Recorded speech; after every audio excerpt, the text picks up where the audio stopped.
Hi అండి, ఈరోజు chicken curry కొత్తగా మీకు చూపిస్తున్నాను. ఫస్ట్ మనము ఇలాగా బండి పెట్టుకొని వేడైన తర్వాత ఆయిల్ పోయాలి. కొద్దిగా మనం కడిగి పెట్టుకున్నాము. ఒక 1 అవర్ 2 అవర్స్ అలాగా సాల్ట్ మనము పసుపు వేసేసి క్లీన్గా కడిగేసి ఇలా పెట్టుకోవాలన్నమాట. ఇప్పుడు వేడైన తర్వాత ఇందులో మనము చికెన్ వేసి బాగా మెత్తగా అయ్యే వరకు ఉడికించుకుందాం. ఇలాగా మనము వాటర్ అనేది వేయకుండా మనము క్లోజ్ చేసుకొని ప్లేట్ని ఉడికించుకుందాం.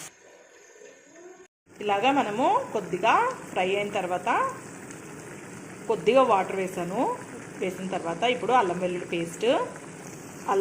పేస్ట్, పసుపు కొద్దిగా, తర్వాత కారము, ధనియాల పౌడరు, లవంగాలు, ఇందులో అలాగే బిర్యానీ ఆకు ఒకటి, లవంగం ఒకటి, యాలకుల ఒకటి వేసాను. అలాగే కసూరి మేతి వేద్దాము, చాలా బాగుంటుంది. ఇలాగ వేసిన తర్వాత ఇందులో కొద్దిగా ఊత, చెక్క, సోంపు వేస్తున్నా.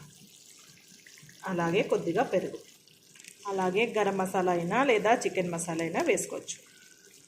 నేను చికెన్ మసాలా వేస్తున్నాను, చాలా టేస్టీగా ఉంటుంది.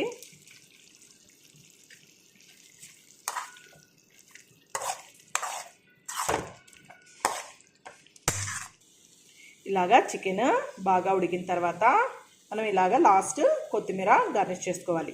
చాలా సూపర్గా ఉంటుంది. మీరు ట్రై చేయండి. ప్లీజ్ సబ్స్క్రైబ్ చేయండి.